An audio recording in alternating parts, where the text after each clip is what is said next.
Hey, everybody. Good morning. Welcome to the sanctuary on the last day of February. 2 months of this year already gone. Do you realize in just 2 weeks from today, daylight savings time begins, you'll lose an hour of sleep.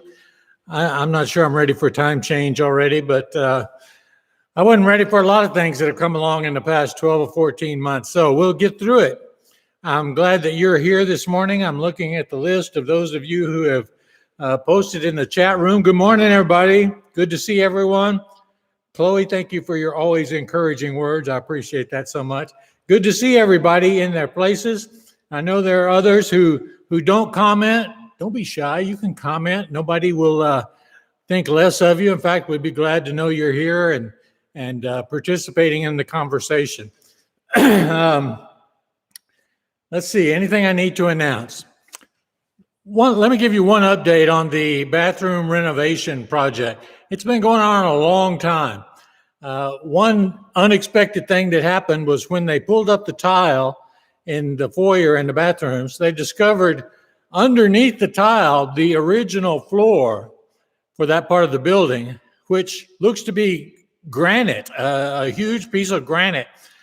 And so we decided rather than try to take that out, which would be a nightmare, or trying to cover it up again with a different kind of tile, we would restore and update that granite flooring, and it would still be a touch of the original building. So the flooring is done, it's ready, it looks nice, it's an impressive piece of stone. They've started in the bathrooms doing the tile work on the walls, and like I would call it wainscoting if it was wood, but I don't know if it's still the same thing if it's tile or not. They got the tiles going about halfway up the wall, or about 4 feet up the wall. And so they're making progress. Won't be long before they'll be finishing the rest of the walls, installing light fixtures, installing all the plumbing fixtures. And we look forward to all that being in place before we get to come back together. So I'm hoping neither one of those things will take too long, but that's an update. I know some of you have been curious as to how that's progressing. It has taken a long time. Most things in church business take a long time, but it is going. Let's see, it's a little dark outside today, which means it's a little dark in here because I'm still operating without the ceiling lights inside the auditorium. So all I really have here is a lamp close by. But my sweet wife gave me for my birthday this week a new webcam that specializes in low light photography. So you're seeing me on a brand new camera this morning. Don't I look 10 years younger? Who said that? No. I appreciate Lisa giving that to me. It came in handy today. So each week the setup, as I've told you before, each week the setup changes a little bit. So today it's a little bit different. My laptop battery ran out. I took it to the Apple store on Friday. I thought, okay, they're going to swap out my battery. This will be great. It takes them 5 to 7 days to swap out a battery on a laptop. I don't get it, but that's what it is. So I'm using an old laptop, a new iPad, an iPhone, a Bluetooth microphone, and a webcam. All this, and a Bluetooth speaker, all this technology just for me to stand here and babble. Wow. I don't know if it's worth it or not. I'm glad I'm here, though. I hope that you're glad you're here. Let's get to the message, shall we? I grew up in a Baptist church. I know many of you did too. And because of that, I went to church a lot. My dad was the pastor. From the time I was born, I was going 3 times a week to church anyway. But you know, there were several times, a couple of times a year, we would decide, or the church would decide, we're just not having enough church. And so twice a year, we would have what we called revival meetings. Remember revival meetings? They were usually a week long, but sometimes they were even 2 weeks long. And so you would go to church every night. And a lot of those revival meetings, they would have an extra contingent with a lunch meeting or a breakfast meeting. So it was possible during those times for you to go to church 14 times in a week. 14 times in a week, that's a lot of church. I don't know. Who needs that much church? Apparently, somebody thought we did, because we had it every year. We had 2 revivals. And sometimes for a revival, they would bring in an evangelist. Now, evangelists were kind of the celebrities in the Christian world, and they often had some kind of gimmick. And because they had something noteworthy about them, it was hoped that people who didn't normally come to church would come on one of these 14 times that week, that the evangelist would be there. We might even take an ad in the newspaper and say, "Come this week and hear evangelist so-and-so." And that happened often in the churches when I was growing up. And so I got to see people like Nature Boy Tommy Phelps, or actually Tommy Nature Boy Phelps. Tommy Phelps was an ex-professional wrestler. That was his gimmick. And he sold at the revival meetings, he sold out in the foyer afterwards a record album, an LP, and it had his picture on the front, and it said, "I wrestled with God." Ooh, yeah. And so I know he told that story one night. I'm not sure what the other 13 services that week were, but we would bring in people like that. We brought in an evangelist who not only did the preaching, he did the singing and all the music. He did one night a special music. He set up on the communion table 60 different glasses, all kinds of glasses filled with various levels of water. And he called this the glass harmonica. And he would dip his finger in a glass of water and he would run it around the edge of the glass and it would make that weird ooh sound. And he would play pretty complicated songs on the glass harmonica. Saw an evangelist pull out a carpenter's saw and a violin bow and play the saw for the special music. I saw another evangelist that he would do a chalk talk as he spoke, and he would draw pictures in various colors of chalk, talking all the while, and you couldn't tell at first what it was going to be, and then, of course, it would turn out to be something related to the story he was telling. And I remember one night that week, he did something extra special. He was drawing a picture, and it was a picture of Golgotha with the crosses on the hill and a sunset behind it. And he kept drawing and chalking while he was talking. And then at the end, they turned all the lights off in the auditorium. And there on the blackboard, there was a glowing cross. He had used some glow-in-the-dark chalk that we were unaware of until the lights went out. And everybody went, ooh, ah, it was so beautiful. I remember another evangelist whose gimmick was that he had grown up in Houston, in the ghettos of Houston, being in gangs, being on drugs, selling drugs. And as an evangelist in the early 70s, he wore red shoes.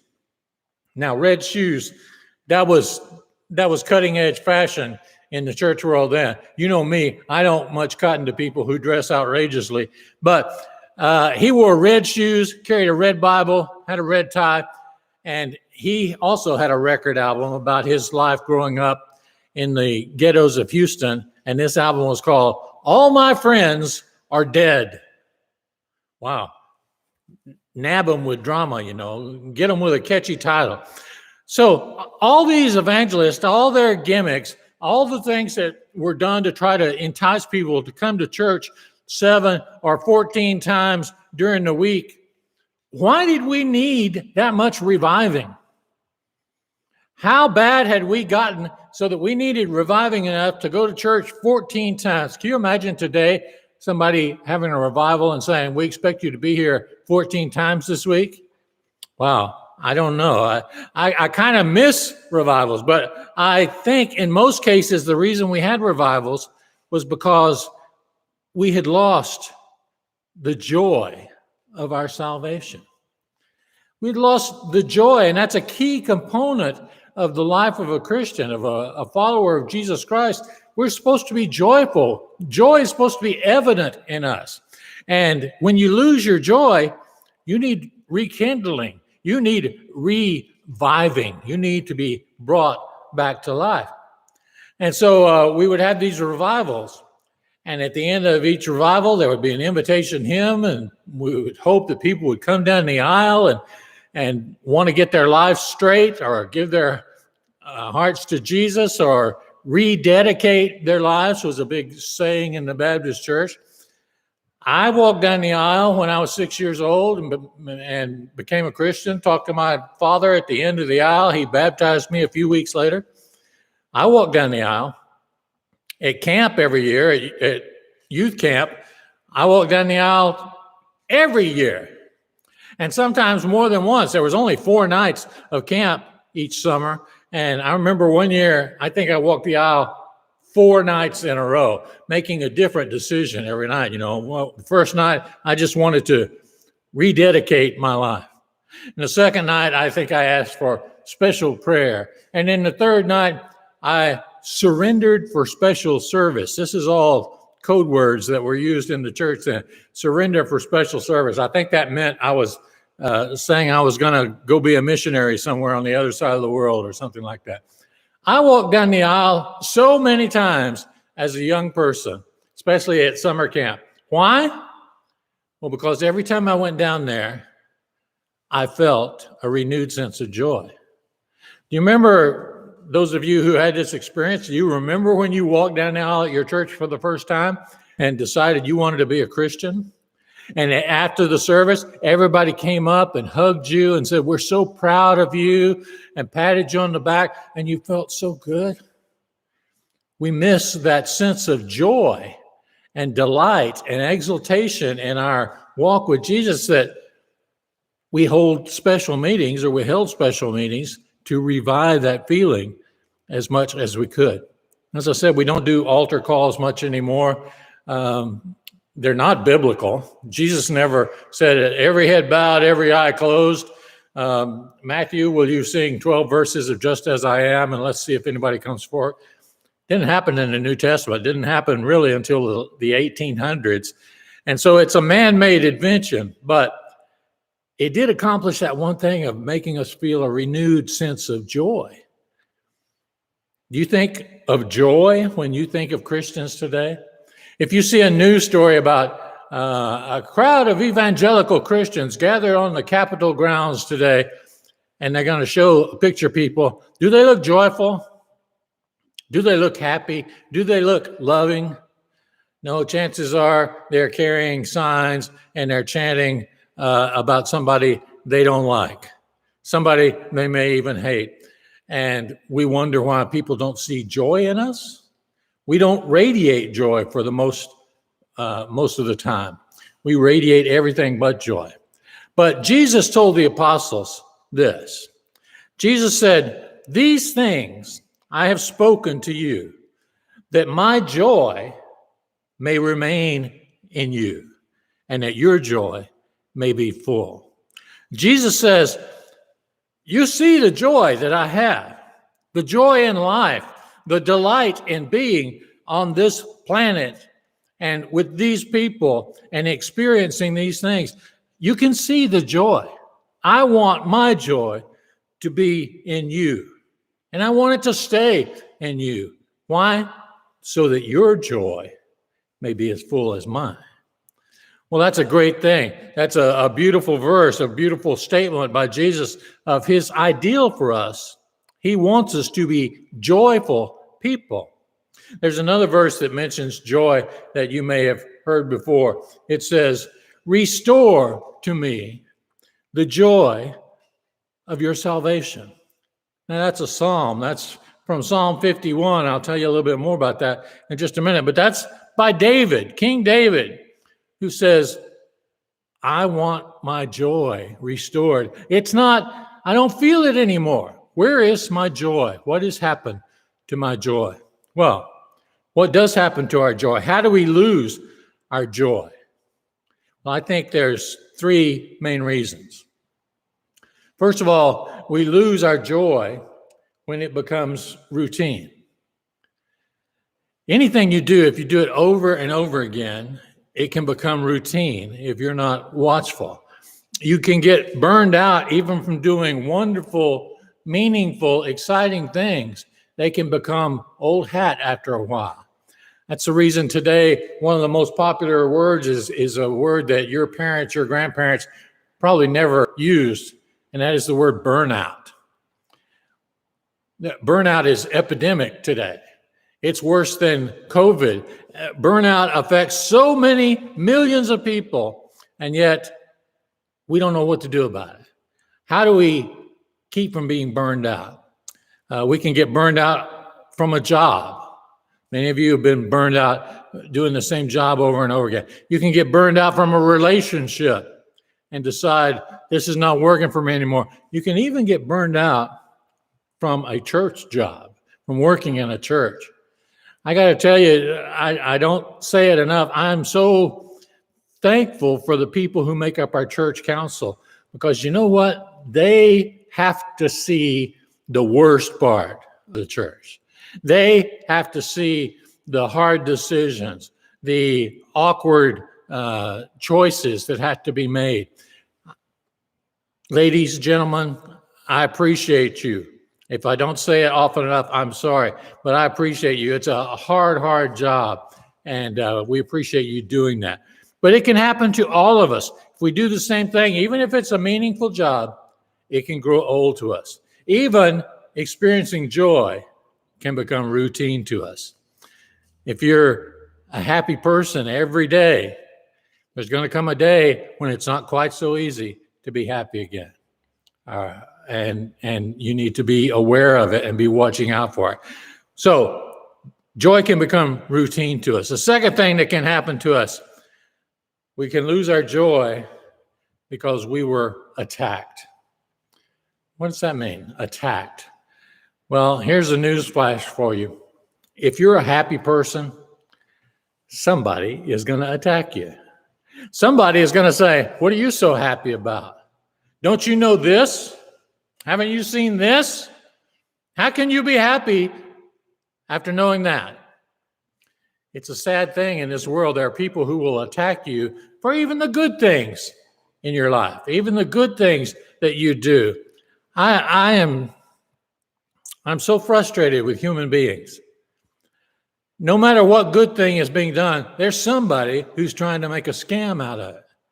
You're searching like crazy to find a place where you can get a COVID vaccine. There's somebody who's using your email and your contact information to pull a scam on you, to try to get access to your bank account or your medical records or something. There's nothing, it seems like today, that can be done good that somebody doesn't want to change it to something evil. We will always be attacked, especially when we exhibit joy, and that can cause us to lose it. And then the third way that we lose our joy is because we fall. We fall.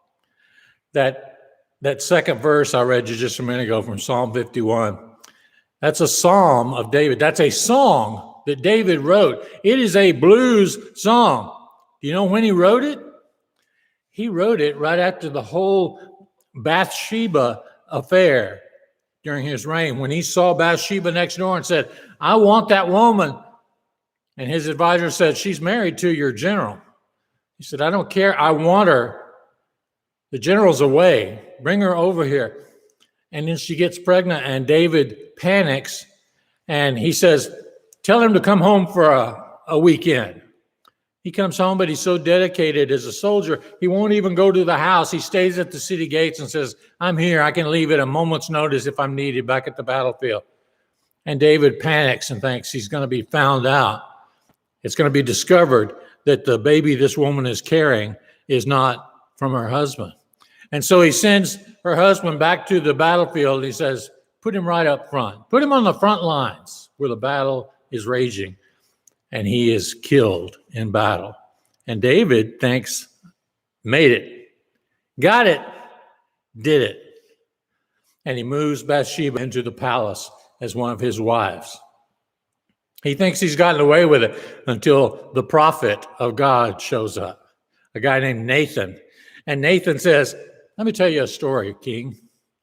There was a man that had a single little lamb, and he loved that lamb so much, he doted on it. He would give it special treats. He would comb its wool. He would take care of it. And he always watched over it. It was the delight of his life. Then there was a rich man that had untold herds of sheep, thousands of them. And yet the rich man said, oh, I want that little sheep. And he took it and killed the man that had the sheep. Nathan tells David this story, and David just is quaking with anger and stands up and says, tell me who this man is, and I will have him put to death. And in one of the bravest moves any prophet ever did, Nathan said, it's you. You are the man. And David immediately crumbles to his knees because the full weight of his sin, his lies, his deceit, his evil urges crashes on him at that moment. And he writes, out of his pain, he writes that song. And in that song, he cries out, where is my joy? What happened to my joy? Well, it'd be a sad thing if I ended the sermon right there, right? There are many ways we can lose our joy, but the question is, how can our joy be restored to us? Let me give you 4 suggestions. One is to return to the basics. Return to the basics. Read the book. Read the instruction manual. Read your Bible. Well, I read the Bible a long time ago. Yeah, I did too. And I read the Bible several times, and I could say, or I could tell myself, I've read it. I don't need to read it anymore. Yeah, I do. Because every time, without fail, every time I open my Bible and I start really looking at it, I find something new. I get a little glimpse of insight that I did not have before. I need to read the book to refresh what I'm supposed to do. You know, so many times we don't know where we say the Bible is the inspired word of God. Well, what does it say? Well, I'm not sure. I let my preacher tell me that. That's not good enough. Today, especially, you'll hear people say, well, I know the Bible says this, but I think you'll be okay if you do this. Oh, really? That's what you think. Read the book. Return to basics. Get back to ground one with God, and I think you will discover your joy will come back. Second thing you can do is pray. Not just for forgiveness. Pray for forgiveness and strength. See, if I'm getting hit in the hammer once a day, every day, and then one day the hammer stops, I can say, thank goodness that hammer stopped. But that doesn't mean I'm okay. Now I have to have the strength to get well. I have to recover. I may have to make some changes. I may have to repair some damage that's been done. So when you pray, don't just say, Father, forgive me because I've sinned. Forgive me, I've lost my joy. Ask for forgiveness, but also ask God to give you the strength to persevere and to grow and to continue to improve, to be more like Jesus. The third thing you need to restore your joy, you need fellowship with other people. Boy, this is the thing that kills me the most about the past year. Not being able to be with you. It's an important time for us to come together. I love so much the time on Sunday morning after that first hymn when people would just roam around and shake hands and hug each other and meet new people and say, how you doing? I'm so glad to see you. Boy, I miss that. I miss that so much. That's the thing I am most looking forward to when we get back together. Fellowship with others, that's community. That's one of the main things we have church for. And then the fourth thing we can do to restore our joy is ministry. Now, ministry, I don't mean I expect you to walk down the aisle and say, I want to be a preacher. I want to be a missionary. Folks, anything can be ministry. Anything that uses your God-given talent to benefit another person is ministry.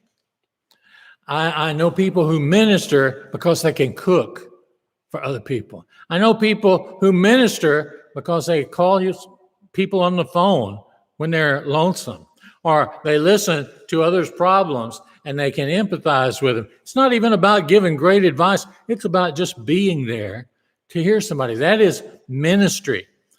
But the interesting thing to me is these 4 things I've listed, getting back to your Bible, praying for forgiveness and strength, fellowship with others, ministry. Those are not random things. Those are all what church is for. All 4 of those things. Jesus designed the church to cover all these bases. But you know what? You got to be involved to take advantage of it. Don't be casual in your commitment to the family of God, whichever place you find the family of God, whichever community you install yourself in. Don't be casual about it. Invest yourself. Get in there, pitch in, roll your sleeves up, and get to work. You know, the recent statistics say that people who nowadays say, yes, I'm a regular church attender, they've discovered that a regular church attender goes about 3 Sundays out of 8. 3 out of 8 is now considered regular attendance. Well, where I come from, if you go to school 3 days out of 8, you're going to flunk your final exam. You're not going to pass. That's not a passing grade. That's failing. You need to be committed and not date your church. So many people just say, well, I go here because I like the music. Or I go here because I like the building. It makes me feel peaceful. Or this one has great parties. Or I like the Sunday school class over here. Pick a place and say, this is my church. I'm going to be part of it. How can I help? Let me have a role. That's what we need. That's how we will survive when COVID is a memory, a bad memory. We will only survive if we have a family of committed people. Committed is not showing up an hour on Sunday and saying, okay, feed me.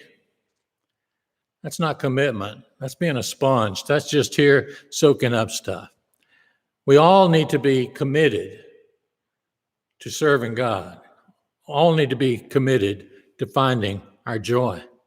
Now, our joy, it's still there. It hasn't disappeared somewhere. Sometimes we just lose track of it.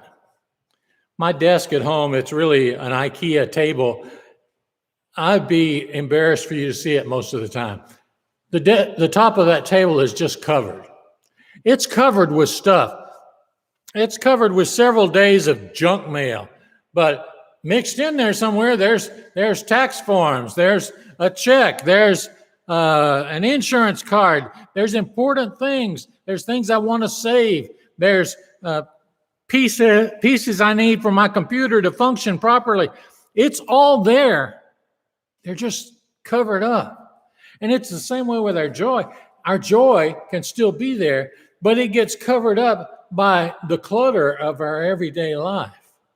The conflict, the people, the pain that we feel, the bills we have to pay, our failures, they cover up our joy until it's no longer visible to us. What we need to do is clear away that clutter so that our joy can once again shine through and others can see the joy of Jesus in us. When I was trying to think how to end this message, I came across a news headline that just stopped me in my tracks. Here's what the headline said. World's oldest woman, 129, says her long life is a punishment from God and remembers just one happy day in her life. Wow. 129 years old, and she says, I think I have one good day. Man, 30 years would feel like 129 years if you only had one happy day. What does it tell you about this woman that she says there was only one happy day? I think she wasn't looking for joy anymore. I think she forgot where her joy was, if she ever experienced it, besides that one day. And she just stopped looking for it. She stopped expecting joy and said, this is my life. There's no joy in it. Well, folks, living without joy is a punishment, but it's not a punishment from God. It's a punishment from yourself. Because see, joy is not a byproduct. Joy is not something that just happens. Joy is a choice. You need to make the choice to experience joy. And the cool thing about our community, sometimes we come together. Sometimes I hope I bring joy to you. Sometimes I know you bring joy to me on days when I really need it. And that's the way a community is supposed to function. I have joy to share. You need it. You have joy to share. I need it. That is community, my friends. I have the joy down in my heart. God bless you all. I love you very much, and we'll see you soon.